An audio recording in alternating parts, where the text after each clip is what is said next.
Wake up. It's time to wake up. Wake up. It's time to wake up. Wake up. Bad vibes. Lauren. Wake up. Bad vibes with Lauren. Wake up. Bad vibes with Lauren. Wake up. It's time to wake up. Wake up. Hello and welcome to the Bad Buzz podcast. Hello. Today, we're not in my girl palace. We are in Allison's girl palace. Whoop, whoop, whoop. Aiden, clap. Welcome to my girl palace. Thank you for having me. I'm so happy you're here. Me too. This is my first time in your girl palace. I know. And it's the cutest place ever. Thank you. Like, it's so adorable. I feel like I threw up myself all over it. Yeah. This is like so you. Like every little bit. Even like the pearl necklace on the little vase over there. You know, like all the little details. Well, you have to put your necklaces somewhere. It might as well be on your surrealist face. I love that. Thanks. And you have a beautiful fireplace with all the books lined up, and I can't wait for when this is over to go over there and browse. I see I'm with the band over there, and I love that book. Yeah, those are ones that I want to read recently or have read recently or like reference a lot.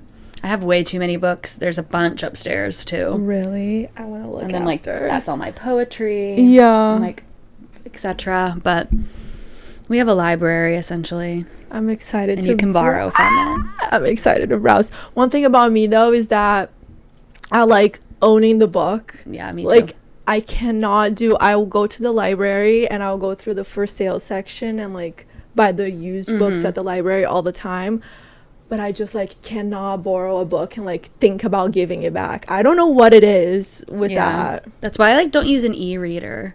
Exactly. I've had one before and I did use it, but then I don't know, I really like holding it in my hands. Yeah, but like even the books that I didn't love, I just like feel so attached to things like that. Like I can't even like donate that book and just get it out of my house because like I'm never gonna read it again. I feel so attached to something, like it's someone's art that I read through. And you feel like it's disrespectful or something to be like, it's just like, I don't want you. Yeah, like I bought it, I didn't love it, but someone loved it enough to put it out there in the world. Yeah. And now I just want to keep that piece of art for myself. That's really sweet. Yeah, so like whenever I borrow books, like if I start like I'll probably go out and buy it either way. I'm also really jealous of my books. Like I have had friends that would borrow my books and just like never return it. Like I'm begging it, like can I have it back? Kaylin, you still have my copy of a Joan Didion book. I don't know which one it is, but give it back. maybe I think it's Play It As It Lays. No, I have that one. I haven't read it. She borrowed it before I read it. No, it's okay. I'm sure I have a book that belongs to someone that's not me. Have you read I'm with the Band yet? I've read the first like few pages, maybe the first like 30. It wasn't the mood I was in. Yeah, I was in the mood for something more serious, and it's very fun. You have to be in like it's a California so diaristic, obviously, because so much of it's her diary entries. But I will read it. She's very cool. Yeah. She posts a lot on social media. She does, and she does a lot of creative writing classes around the country. That's cool. Maybe we could do one day. Pamela? Hit us up. I was actually today looking up creative writing classes. Cool. I don't know. Just feel like something to doing do. Stuff like that's fun. I've done like a songwriting workshop, but never like creative writing classes. I guess it's probably been since college since I've had any sort of like regimented creative writing. Like someone giving you an assignment and you having to like work around that. I don't know. Haven't done it in so long. I think like having parameters from somebody that isn't you is really helpful. Yeah. And it's also like it will be good to work my brain because again, like being speaking two languages fluently, like you're never gonna be actually fluent in both languages. Like I feel like I always have to be working to like get better, especially in English, which is the second language that I learned. You know what I'm saying? Not really, because I can only speak English. Right, true. But I just feel like I have to work harder because I feel like both languages just like mix very crazy in a crazy way in my head. And I just feel like doing a creative writing will help me speak better, maybe articulate better, and be able to like, especially with the podcast or like TikToking, like I watch a lot of video essays and I watch that and I'm like, my brain goes through things like those topics and things like that all the time, but I don't feel comfortable enough in my abilities of like sitting down and writing a whole essay for like a video, you know. And I feel like if you asked 18-year-old me, her English was way worse than mine right now, but she would have been able to do that because like I was in school, you know. So I don't know, I think it will be interesting. I mean, it probably does take so much of your brain power to be, I don't know. Do you think in English? I do think in English, but sometimes just, especially when I'm nervous, I just like like my brain bugs out. Do you dream in Portuguese ever, or like is that always English? It's always English now. I don't know when it switched, but it's really weird. It would be interesting, I think, for me to like read a full book in Portuguese nowadays. Aiden got me The Alchemist, which is a book that I have read in English multiple times, but I've never read it in Portuguese. I feel like it would be interesting to see how my brain does with that, you know, because I feel like right now my Portuguese is very like basic wording, like I don't know. But then I feel like my English is like that too. I don't feel like your English is basic wording, but it probably is easy to feel that way. Yeah. When it's not your first language. Yeah. Have you read any Clarice Lispector? Yes. Okay. I just started diving into her. My mom used to love her. I've just heard that like the English translations just like you miss, so even though it's some of the most gorgeous writing I've read, I've heard that like reading it in Portuguese is just completely different. Yeah. So much is missed when it's translated to English. Yeah. When we go to Brazil in December, I think I'm going to hit up a bookstore and like try and bring some things back in Portuguese, like Clarice Lispector. Because I remember my mom had all those books when I was growing up, but when I was like 8, I was never interested in things like that. Well, you weren't interested in like this woman contemplating like life, death, and sex when you're a child? The thing is, like, it was there, and I remember my mom talking about all those books to me and being like, oh, it's so interesting, whatever. But the thing is, my grandpa from my dad's side, he was very, very into literature, and he was very pushy for me to get into it. And I was just like, because you want me to do that, I'm not going to. So I remember my dad's side of the family had more money than my mom's side of the family, and I lived with my mom. So whenever a holiday would come up or my birthday would come up, and I would expect my dad's side of the family to give like not better but like nice gifts, because my mom's side of the family couldn't afford that. And then my grandpa will come around and just like give me a book, and I would be so mad at it. And I remember he was really sick last year, and I was on FaceTime with him. Like, he passed away a couple months after that, but I remember talking to him and being like, I read so much now, like, he would be so proud to see how much I read. Because when I was a kid, I was just like, absolutely not, you're not gonna catch me reading a book. And now here I am. I definitely read a lot as a kid, but I didn't feel like anyone was making me, I guess. But I definitely was somebody that was like reading Harry Potter in like first grade. Yeah, see, not me. And really into that kind of stuff. But yeah, mine was when Twilight came out.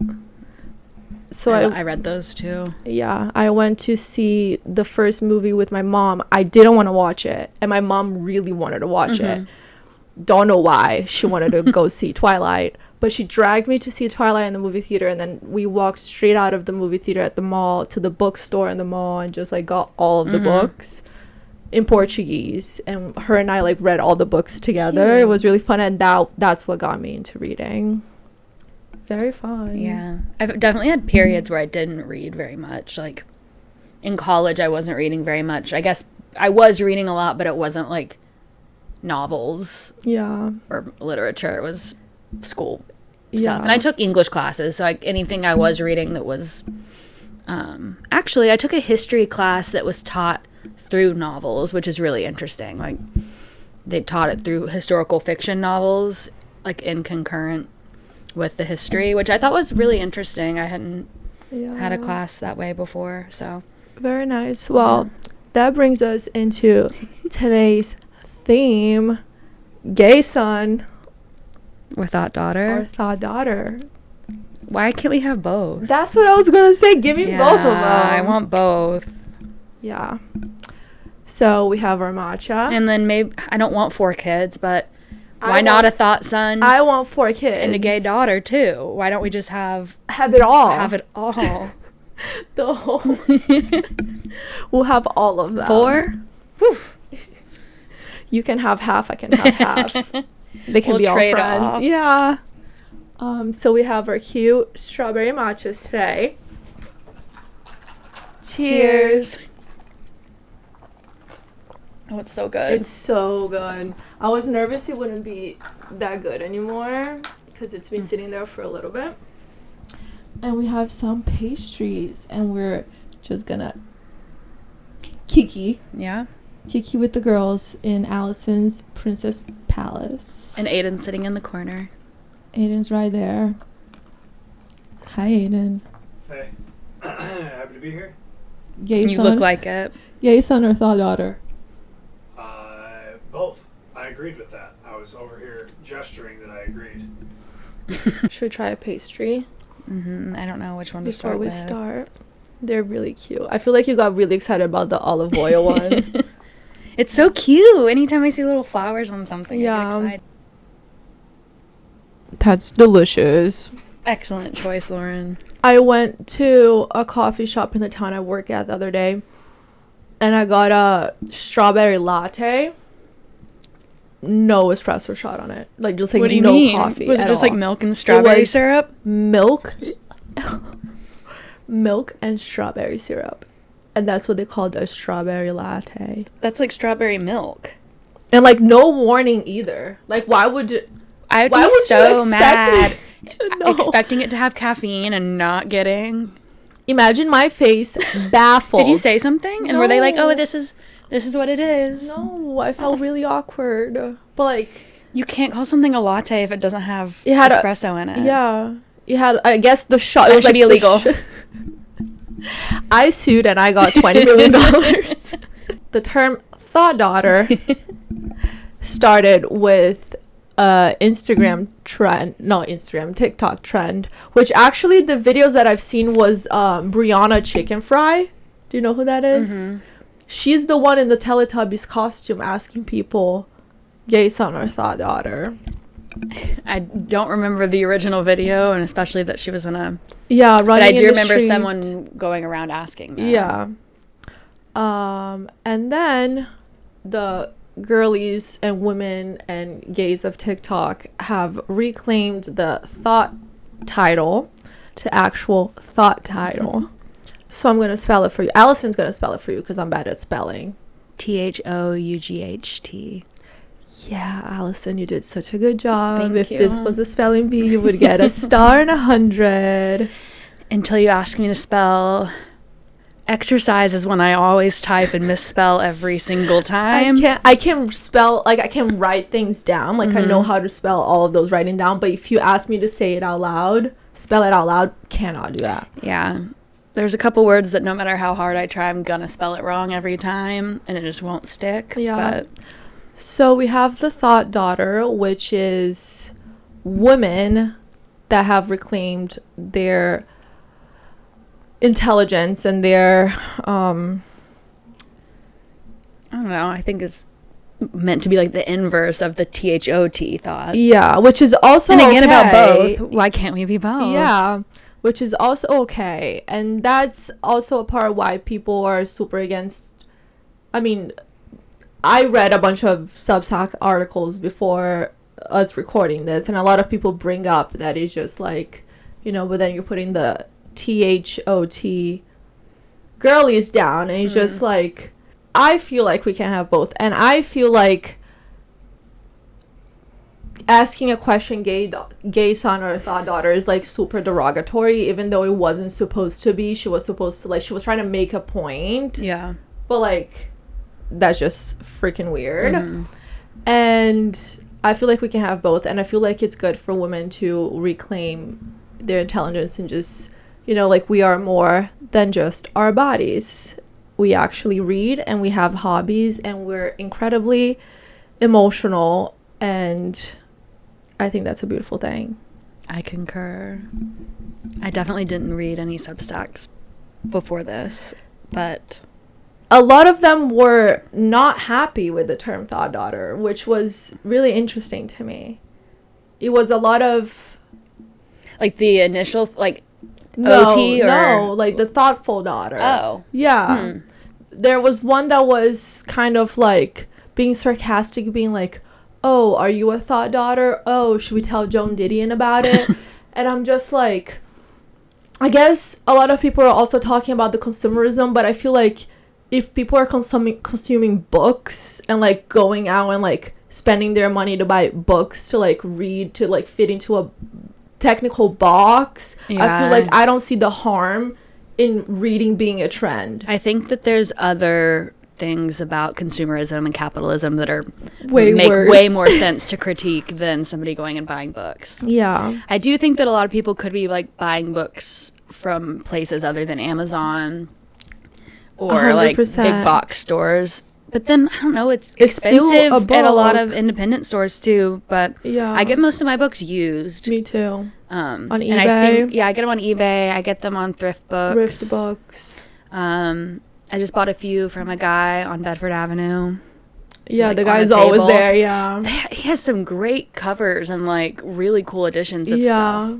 I got a few. But yeah, I really think that there's other things. Everyone always says, too, like, there's no ethical consumption under capitalism. Yeah. And, yeah, there's, I think, being, like, and also calling reading a trend, too. I don't know that, like, fewer people are reading than ever. Yeah, like if you read one book a year, you're reading more than most people in America. And like the literacy crisis is real. Yeah. And so I think that anybody choosing to like spend their money and time, if they're going to choose something, a book is a great thing to choose, you know? I don't know. Yeah. I think it's kind of a waste of time to critique that. Yeah, and they were just other making points are like, oh, there's the cute, the cool girl aesthetic and the clean girl aesthetic, and now there's the thought daughter aesthetic, and I'm like, I don't know if it's an aesthetic, right? Is it? I don't think so either.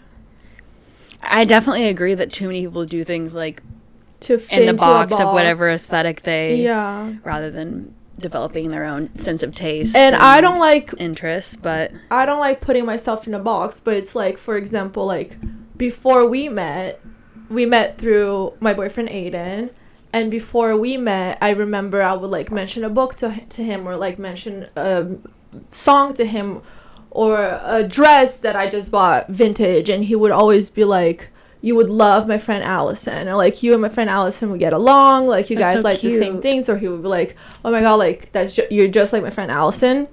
And it has me thinking, being like, okay, like how do me and his friend Allison like fit together, you know? Like what is it about us? And it's just, the way to put it is the thought girl, not aesthetic, but way of just romanticizing things, and like the types of books that we read and the types of film that we like. And when y'all first started dating, Aiden was like, I can't wait for you to meet Lauren, she also loves Lana Del Rey. Right. I was like, oh my god. But then, I know I'm gonna love her, but also I'm like, is that how you see me?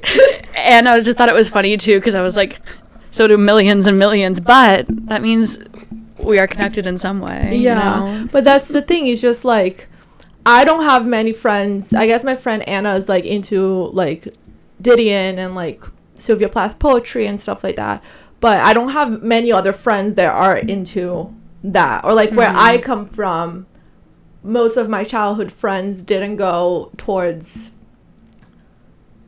like this side of art that I went to. So it's just like meeting someone else that's into it is just like, okay, what box are we in? What niche subculture of the internet are we both a part of, you know? Yeah. That like defines the things that we like. And I think it's interesting being in this niche side of the internet where we can find other people who are also reading the same types of books and can give us recommendations. And like we're all like, I'm always learning, you know, like I am still finishing all of Eve Babbitt's books and like still getting into like the other Didion books that I never read. So it's just like, yes, there are so many people who have read all these books and they're there to give more recommendations, and I don't think there's anything wrong with it being like put in as a box on the internet that we are a part of. I think that's like totally okay. I think also, like you're saying, like being in the same niche or boxes, I think something that makes us similar too is we don't like being put in boxes or niches, or like being constrained to being like any type of way. Like, I don't know, when somebody really sees me and they're like, you're like this or whatever, like that's fine. But then I feel like there's so many people that like see or do something I say and they're like, oh, you're trying to be this way, or you are that way. And I'm like, no, I'm not like trying to like fit into something, like, I don't know. Yeah, my nanny kid will see me with a slick back and she'll be like, yo, you're so clean, girl.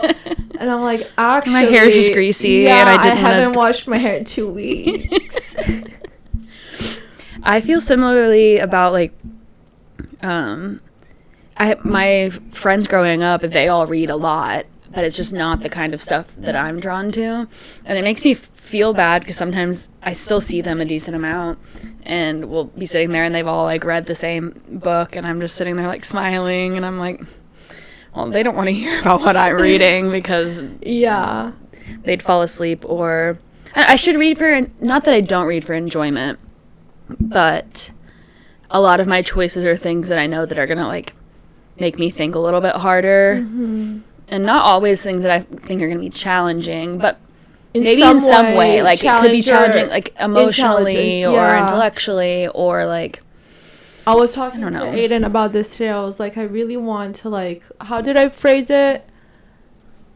My like get smarter intellectually. And I feel like all those books that are like in the niche that we are in really challenge you intellectually. Yeah.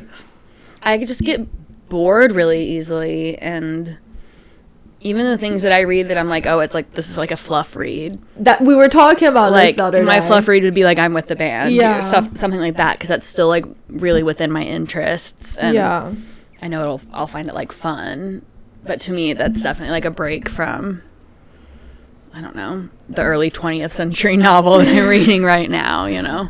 Yeah. And again, there's nothing wrong with people that don't read that. It's just the niche that we're in, and I think there's nothing wrong with being in this niche and it existing. A lot of people are also talking about the mental illness side of it all, that the Thought Daughter romanticizes depression because we're like thoughtful and we internalize our emotions and we just sit and listen to music and think deeply, and then that makes it seem like other women that are not Thought Daughters don't think deeply, and I'm just like, it's just not that deep. I don't romanticizing depression. I don't know. I think it's, I don't know, depression's been something that I've just like had to deal with on and off since I was like a young teenager. And I don't think that I ever find myself romanticizing it, but even if I am subconsciously, you just, I don't know, you have to live your life and like do things to make yourself feel better. Exactly. So if it like seems like you're romanticizing your mental illness, then that doesn't mean you're like ignoring it or not taking care of yourself in ways. And maybe the romanticizing of what you're thinking and feeling helps you work through it. Otherwise, I don't know, as somebody who definitely intellectualizes my feelings, if I'm doing things that help me feel something, then I think that's a positive. Yeah. It helps you like work through things. And God forbid I want to be in a cute nightgown laying in my princess bed listening to Lana Del Rey and reading Sylvia Plath poetry. And why does that make me depressed? Right. I don't know. Whenever I'm actually depressed, I'm not wearing a cute nightie like this. Exactly. And my room doesn't look like this. If anything, and I certainly wouldn't be having friends over. If anything, you'll find me depressed when I'm being in my clean girl era, because if you see me wearing a slick back bun, like no jewelry, like just clean plain face, like plain tank top, clean face, nothing, white tank top, bun on, sunglasses, clean girl era, that's when I'm depressed, because I haven't washed my hair in 2.5 weeks. Yeah, I'm churning out my worst outfits and I'm depressed. Not worst, but just bottom of the barrel, baseline. I'm things also, I know that like I don't have to think about. I'm also not reading when I'm depressed. Me neither. I cannot focus. Like, that's my reading slump. Me too.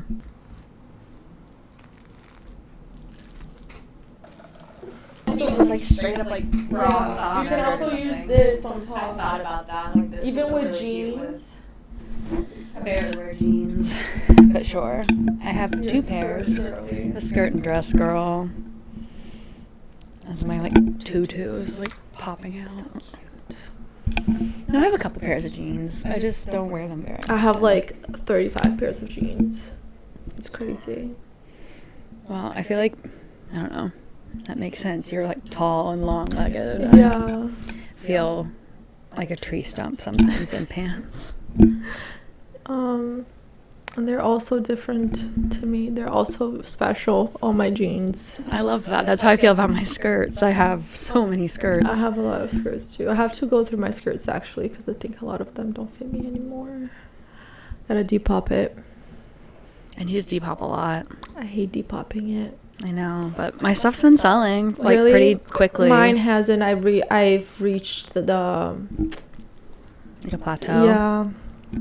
I haven't been doing it for very long. Yeah. So, and I don't know. I've sold maybe like, I think I've listed like 25 things and sold like 17 of them. Oh, that's nice. Please, God, let that be me again. It will happen for you. I hope so. I need to list more things though.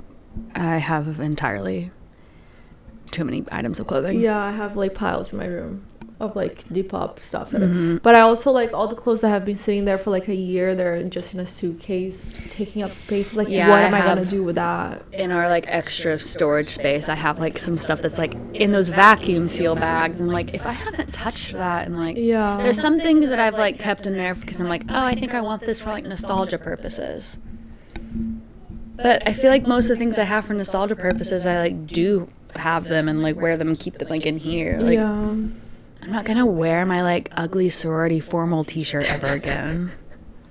It's not like I like want to pass that on to someone. So like, why do I have it? Yeah. So I need to. But then I also hate just like, I know you can donate things, but I'm like, there's always donations too. I feel like some of those just end up getting thrown out also. Yeah. So feels like I don't know what to do with stuff that like I know can't be sold. I do put some things on the stoop, not like the woman who did whatever she did outside my apartment today, That's but, crazy. but it is nice to just sometimes put things out there and it'll get taken pretty fast. Yeah. It's the beauty of New York, I guess. There was a pair of boots someone in the building put out there, and they were out there for like 2.5 weeks. And I don't know why trash didn't pick them up either, but like no one took them. And then I put a pair of shoes out there and they were gone like in an hour, and I was like, Okay. no one wants your 2012 boots. She didn't want them either. So, I read a couple of Substack articles that were actually not just like mad epic. That's interesting that there's so many negative. Yeah. Is the entire vibe of their Substack like being negative about? A lot of people like, were just cultural- like, oh, like thinking shouldn't be an aesthetic, and I'm just like, it isn't about thinking, it's about reclaiming, you know, something that was used super derogatory towards Right. women, and just being Also- more than our bodies. And, you know, like me having a thought daughter summer, like I want to read more books. It just means that I want to read more, I want to learn more about what there is to learn, and I want to watch more video essays to learn about things, and I want to take on more hobbies and what is wrong with that? You know, I don't think it's like putting other people down, saying other girls who are not into what I'm into just don't think. Yeah. It's not that. It's not even about other girls. Yeah. It's about you. So this Substack article that I read that I liked says, women's intellectual engagement online has always carried this weight. Prove you mean it. Prove you can actually read it. Prove it isn't an aesthetic. Prove this isn't for attention. And this isn't new. Historically, the idea that women are capable of radical independent thought has always been treated with suspicion. The thought daughter didn't emerge from nowhere. She emerged from generations of women being told their feelings were too much, their thoughts were derivative, their death was performance. There was an old film trope called the manic pixie dream girl. She felt everything intensely, she had eclectic taste, and moved through the world with emotional richness. But she had no real inner life of her own. She existed as a projection of what a feeling woman looks like from the outside. The thought daughter was supposed to be the opposite of that, a woman with a rich inner life she built entirely for herself. What do we think about that? I don't know if I think about... Now I'm starting to go down like the manic pixie dream girl like thought path too, and obviously that's been taught to death. Yeah. But I guess thought daughter would be the inverse of that in some ways. I guess in the sense that with those kind of characters, you really don't ever get to see what's like going on in their mind, or like that kind of thing, and it is just kind of the male fantasy projection. Yeah. But... And this is what I was kind of talking in the episode with Aiden, where it's just like the manic pixie dream girl is something created from the male perspective. But then like I feel like the thought daughter is like the manic pixie dream girl, but like from the woman perspective. You know, like we have feelings, we have rough moments, we have, you know, inner battle going through our brains, and I'm going to be reading my weird girl fiction. Another Substack article that I read, they're both going to be linked down below in the description of the video, says, why is it that society is still so skeptical about women and their hobbies? And what's more, in the branding of the thought daughter as literary obsessed, constantly overthinking girl, why is it that society is still so skeptical about women and their intellectualism? The thought daughter trend reveals a sad truth, that the default woman is not considered intellectual stimulating. For women to create a trend of them being smart and readers so as to distinguish themselves from the trend of them being sexually promiscuous and artistic dented is nothing more than sad. It's funny hearing that, because I'm like, why aren't men pretending they're I don't get it, because I feel like not that men aren't intellectual, but just on a day-to-day basis They don't have to prove that they are. And I think they should. Yeah. And then when women do, then it just feels like, oh, it's a trend. It's performative. Yeah. Yeah, I think I don't know, you are made to prove all kinds of things as a woman. Even you could like tell some guys that like, oh, this thing won't stop beeping, and they like won't believe you until they go hear it beep themselves or something. So even with things that are like inconsequential, you have to prove. And I don't even know if like being the way that you're naturally inclined is like proving anything, or like trying to prove something. You just are, and then other people might perceive it as like you proving that you're smart or whatever. Yeah. And I also think that saying someone claiming to be a thought daughter because they read a lot and they're trying to like learn new hobbies and expand their intellect, it being something that makes other women not thinkers. I think he's just pinning woman against woman for something that is not that deep. Like, it's just not woman against woman. I feel like society just like tends to do that. Somehow they will take something and they will make it about woman against woman. And then brings us to our Babbitt's and Didion conversation that I'm really excited to hear your thoughts about the book. Tell us, was Allison. not the artist. The author's Lily. No, I feel like I need to like look it up and actually say it. Lily is her first Lily name. girl. I thought it was really interesting. I've read more of Joan Didion's work, but I think So we're I the opposite. like Eve Babbitt's stuff more. I've only read Sex and Rage and then a bunch of her like diary excerpts. But the book is interesting because I didn't realize that they like at points had a close relationship where Didion was a mentor type figure, and it's interesting because it feels like any rivalry that there is completely one-sided. It definitely felt like fuel for Eve Babbitt's like that kind of I don't know if I'd call it jealousy, maybe for some things, but I know that she did compare herself a lot to Joan Didion, her own insecurities. and they're just so different too. Yeah. Joan Didion was so like meticulous and cold or cool and like collected and an observer. A shy woman. And Eve Babbitt was way more out there. She's a hedonist and was like not less of an observer and more of like a liver. And I think not that she didn't take things seriously, but I don't think everything was of as importance or like consequence as it was to Joan Didion.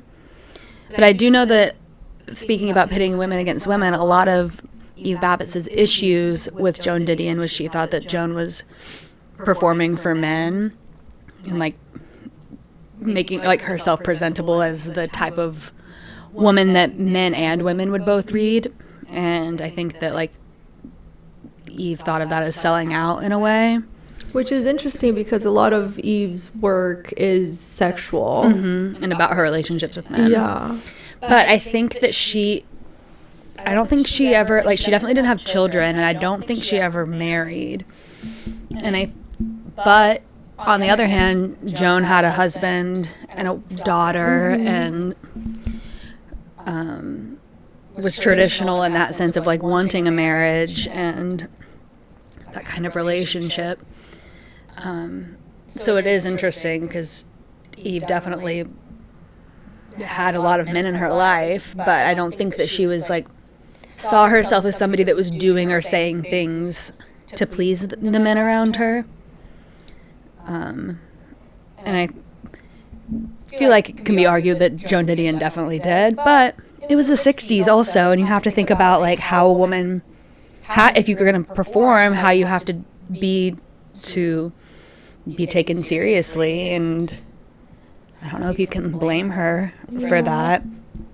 And I think so many people wonder too if like whatever persona that was coming through her writing and interviews and stuff was like put on, or if that's how she actually was. But I don't know. I like the free-spiritedness of Eve Babbitt, and they're both neurotic but in different ways, but definitely the jealousy seems one-sided. I think that Babbitt was jealous of Didion's like literary like success, and that she was taken seriously, but then felt like she had to sell out in order to do those things. Yeah. And then I don't know if Joan Didion was thinking about Eve Babbitt that much at all. Yeah. She helped her like get her first Rolling Stone piece, and they were definitely part of the same scenes and all of that, but Joan Didion was about like 9 or 10 years older, not living the same kind of lifestyle. Joan Didion like hosted and was at a lot of parties, and I'm sure she stopped at some point, but like not like partaking in the way that Eve Babbitt was. I don't think she was like dying to be in the scene as much as Eve Babbitt. She was way more there to just watch Observe, it. Exactly.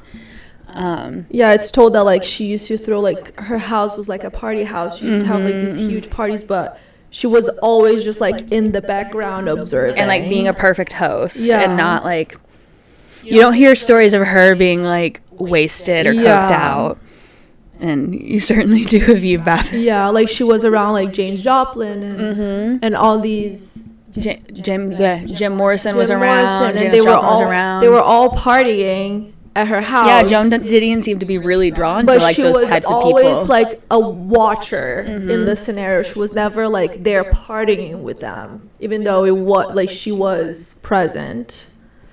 I know too that like Eve Babbitt's had some issues with Joan Didion's thoughts on the women's movement. Okay. But I also read somewhere that in an interview toward the end of Joan Didion's life, they asked if there was anything about her writing throughout her career that she didn't agree with anymore, and she was like, my essay on the women's movement. So even like she was able to recognize, and she was like pretty senile by the end of her life, but Eve Babbitt's was like MAGA when she died. But she thought she was like in a relationship with Trump because she was like conflating him with another lover that she had. So like That's hilarious. yeah, she wasn't like in her she wasn't like she did not have all of her faculties for like I don't know how long, but the last portion of her life, and that's not discussed that much in that book, but in interviews with the author, because the author spent a decent amount of time with Eve Babbitt's. She was saying that like Eve wasn't always all there. Sometimes they had great conversations, but then other times it was like I don't know. Yeah. Going back to what you were saying, where it just felt like a one-sided thing. It also probably was like a lot of outside pressure towards Babbitt's, I feel like, and that's how it was also with Jane Austen and Charlotte Bronte. Do you know about that? Not too much, because I know that were they alive at the same time? No. I didn't think so. I mean, And there so was like still- obviously Jane Austen couldn't have had it, but I do know that like the Bronte sisters had issues with But that's Jane the Austen's thing. writing. Just didn't like Jane Austen's writing. Like, he just wasn't for them. They're gothic, they're writers. and they're reading this being like, this is And- my mom's literature, Right, not mine. and people on the outside were just like, you have to read Jane Austen, like constantly asking, especially Charlotte, There probably wasn't very many other like successful female writers for them to. constantly asking them, like, what do you think about Jane Austen? And just because they're like, I don't fuck with Jane Austen's writing, like, he feels like she doesn't write, like the morbid side of things, and it's just like, her problem with Jane Austen's writing was that it was always like a cookie cutter perfect life, and that's not what the Bronte sisters projected into their writing. It was always something chaotic, and women going through turbulent lives, and they just didn't like Jane Austen, which is totally fine to say that, but they're always pinning this woman against woman for no reason. It's just like this one-sided thing. They weren't even alive at the same time. Yeah. They didn't even know each other, and and this was in the 19th century, and it's still talked about how Charlotte Bronte did not like Jane Austen. She never said that. They didn't know each other. And a lot of people don't like Jane Austen. Right. And a lot of people don't like the Bronte. Like, you like Totally what you like. fine. And I think there are probably just so few writers for someone to, like, I don't know, use as an example for, like, a young child that's interested in writing at the time. So maybe that because, like, she was the only, not the only, but one of the only, like, successful female writers, like, writing under the name of a woman, maybe they felt like Jane Austen was like shoved down their throats or something. Yeah, and that's totally okay for them to not like a cookie, like they didn't have a cookie cutter perfect life. They weren't brought up like Jane Austen was brought up, and that's totally okay. Like, a lot of people don't like My Year of Rest and Relaxation, and I love that book. Have you read that one? Yeah, I have. And I feel like it's just totally okay. People don't like it, and that's what I was telling you. Like, even I if like so many things that a lot of people don't like. even if so, I like, don't like something, it's still someone else's art. I can Yeah. say that I didn't like it, and that's fine. It doesn't mean I have beef with that person. and it's not a moral thing to like or dislike something. Yeah. Like, am I gonna have a one-sided beef with with a writer that I don't even know just because I don't like their art? I feel like in general, so much like jealousy and rivalry is just one-sided beef. I don't know. I'm not somebody that naturally like gets jealous super often, and when I do, I usually like come to realize that the reason I'm jealous is because I like see things in that person that they're doing, and like I want to be doing that and I'm not, or I see things about them that remind me of myself. But it all comes back to like you. So I've never like I don't think I've ever been like jealous or competitive with people that were like my friends or peers, because I'm competitive with myself. And yeah, anytime I've felt jealousy, I pretty quickly find that it's just my own projection, because like she's doing or saying something or whatever that I wish that I was and that I'm not. Yeah. And I feel like through a lot of friendships, when I've come to find out there was something like that after, I had no idea, because it just like wasn't on my mind at all. And meanwhile, like, I don't know, I find out years later that the whole time they thought we were competing. I'm Yeah, like, what do you mean? They had a problem with me? We were in competition? I didn't know. Yeah, definitely weird. Yeah, not to say I don't get jealous or anything, but yeah, I was going through a period of time last year, like dealing with that, with like the whole immigration situation. Like, it was really hard for me to like navigate having like all my American friends were born here, and like me not being born here while everything was happening. So like, you know, like so in front of my face all the time. I feel like that's probably beyond like jealousy though. That's yeah, but that's how it was, like watching someone like not have to deal with that. You know what I'm saying? But I have a really good boyfriend that was able to help pull me out of that, and you know, just realize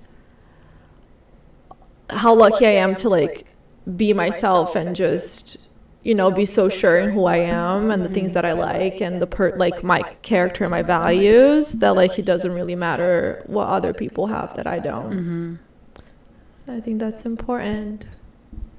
And I'm sure there are a lot of people who like look at you too and feel jealous about XYZ, and you'll never know. But then the people that you're jealous of probably will never know either. Yeah, exactly. And that's fine. Should we try this one? Sure. Which one was this? The biscuit? The berry biscuit. Well, it sounds cute when you call it the berry biscuit.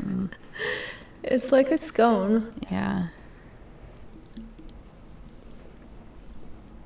I think it's interesting that you describe what you're feeling about the immigration stuff as jealousy, because I think anything that I feel that I think is jealousy is usually has to do with stuff that's like in my control.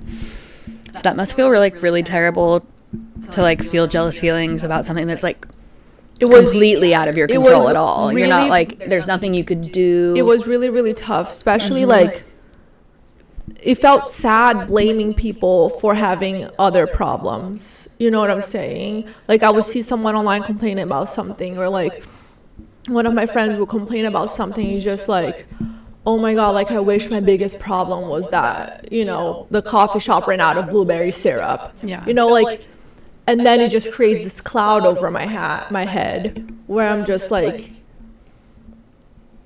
no one around me. My mood was dictated by how people around me were, like if they weren't happy, if they were complaining about something, then it would just like bring my mood down, because then it makes me angry that your biggest problem right now is so little around mine, but then everyone has different problems, and like that's totally fine. You know, it was just like a really tough period of time, just like accepting that like that was my reality. I mean, still kind of is. But not being angry at other people for being lucky enough to not have to go through that, you know. Yeah, I can't imagine how that felt. Yeah. Well, now we're here, and we're planning a trip to France. Woo! And everything's gonna be we're gonna have so many croissants. I should brush up. Je ne parle pas français. Yeah. I stopped my Duolingo streak. I need to go back.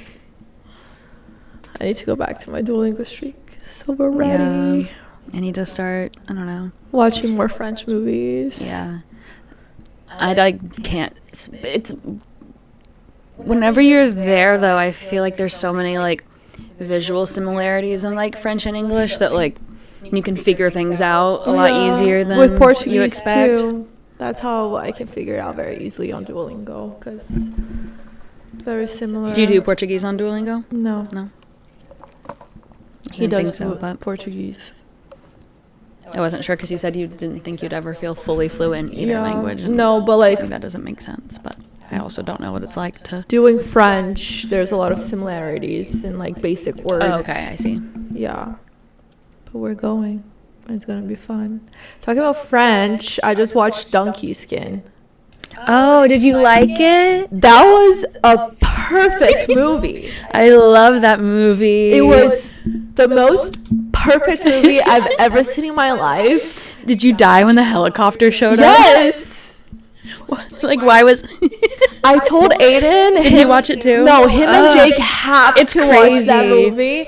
It's got everything. It's got donkeys shitting gemstones. It's got incest. It's got beautiful gowns. Beautiful gowns. That the colors. The purple, like bias cut dress that her, like, she's not a fairy godmother, I guess, Yes. but everything is just so vibrant and beautiful, and it's silly but serious. Yeah. And I find that movie so delightful. It was when they're eating all the pastries and then they roll down the hill. It was so beautiful. I wish I would have seen that movie when I was younger. If I would have seen that when I was like 14, It would have changed the trajectory of my life. truly would have. Yeah. I would have. Wow. I wish. That's what I was thinking. Because I think I watched it when I was like 28 or something. And I was like, oh my God.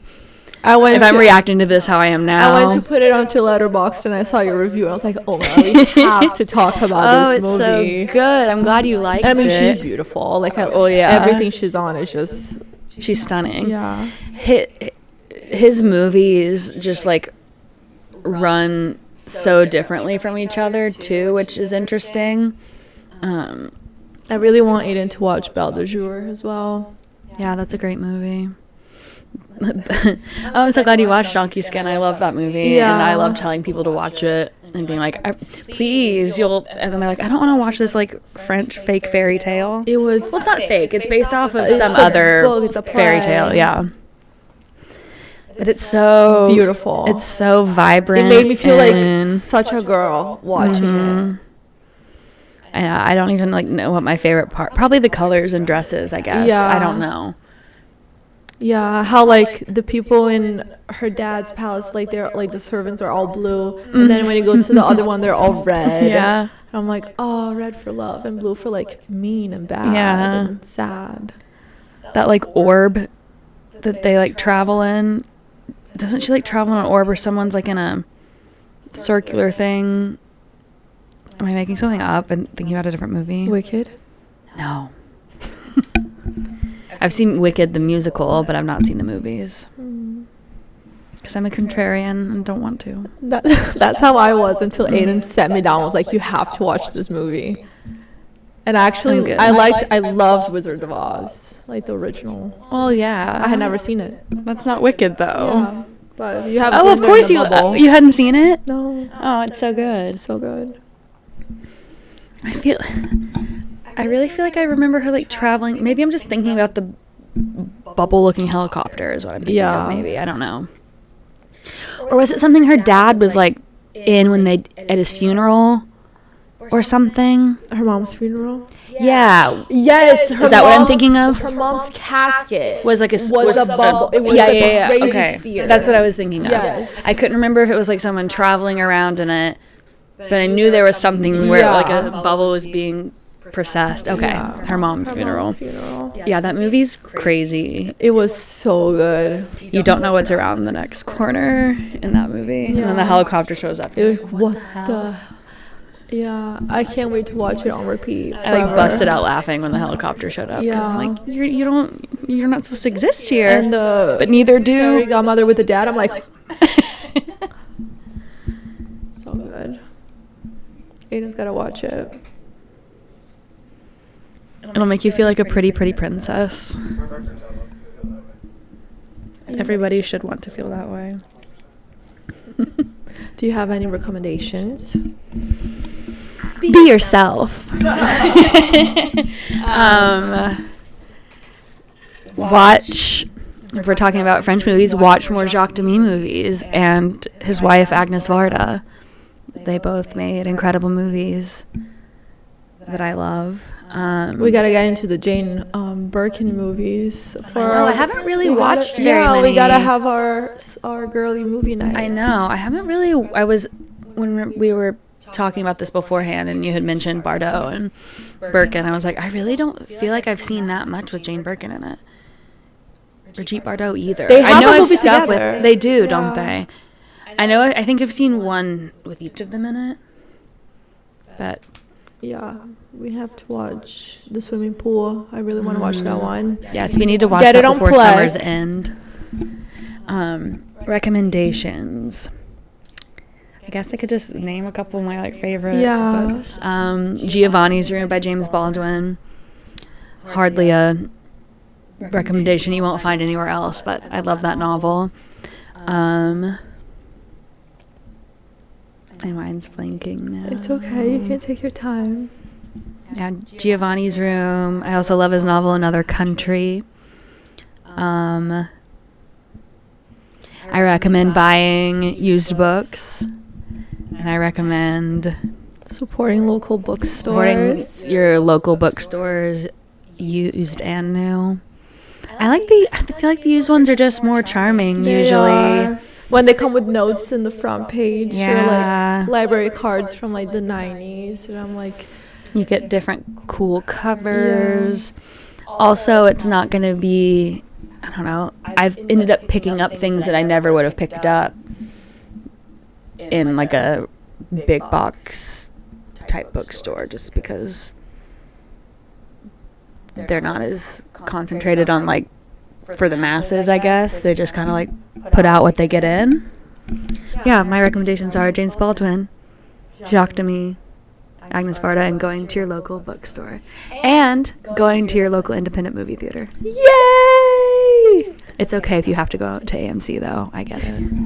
We can do. Why can't we do both? We can do both, because a lot of places I don't do have any movie both. theaters that Yeah. aren't. Me too. I do both also. We're lucky enough to be able to do both. It's living in New York, and the access to different film is unlike anywhere else in the country. Yeah. Even Los Angeles doesn't have the same kind of independent theater stuff going on anymore. Yeah. I know that there is, but not to the degree that it's supported here. Yeah, we're very lucky to be able to support local movie theaters and foreign movies and foreign directors. I think that's important if you can do that. Yeah, I think it's important to consume media made by people that are entirely different than you. Outside the box. Mm-hmm. That's how you grow And you learn and change. and evolve. Yep. Well, I'm so glad that our weirdness made Aiden bring us together. Me too. Because we both love Lana Del Rey. We both love Lana Del Rey. And we get to Stream Norman fucking Rockwell. I was thinking about it the other day on the 4th of July, how we were both just twirling around as Lana Del Rey was playing in Jake's roof. It took them a while to put her on. Yeah. But they did. When they did, I was happy. I know. And I love that for I was us. like, I need to hear national anthem. This was another Bad Buzz episode with our beautiful guest, Allison. Please leave a comment. Please leave a comment, a like. If you're listening on Spotify, please give us 5 stars. It really helps with the podcast. Do you have anything else to say? Thank you for coming over and having me on the pod. Thanks for having us. Anytime. Girlhood. Cheers. See you in the next one. Yay.